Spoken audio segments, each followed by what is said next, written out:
like.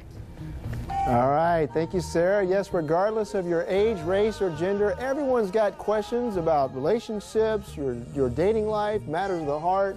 We're starting a new segment here on Good Day Alabama we call Where is the Love?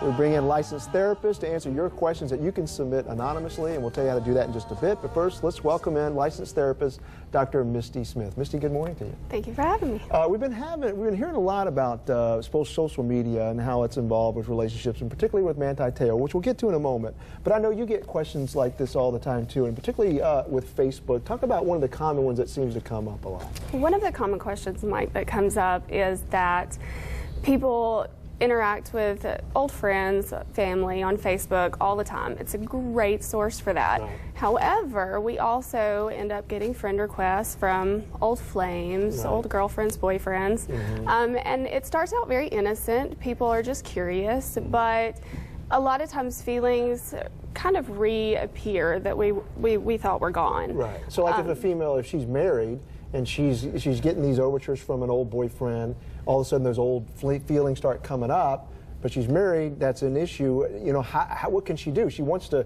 be true to her husband. You know, how should she handle that? Right, and that becomes a little more difficult. We don't want to give up our Facebook privileges, but we need to keep our marriage intact, our relationship intact. So if you start having those feelings, my recommendation is just that you take a step back from Facebook, maybe take a step back from communication with that individual, and reevaluate your marriage, because most people don't have affairs and don't have emotional affairs even unless they are missing something in their marriage, a need that's just not being met. And a lot of times you can sit down and have a conversation with your spouse and address that and figure out what it is.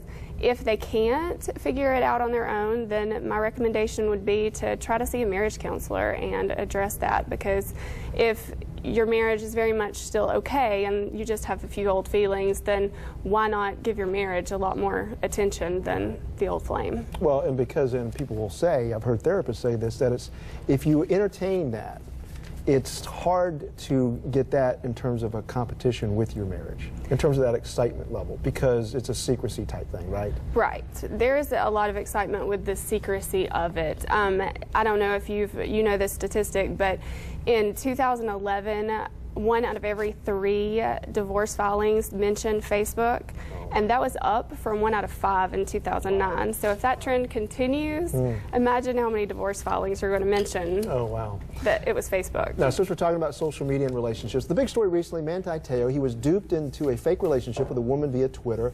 A lot of people don't understand how he could have maintained a relationship with someone he never met. Is this less bizarre than we think? I think it is less bizarre, Mike. There are a lot of people who have busy lives. They need that emotional connection. That's what everyone's looking for, is an emotional connection with someone.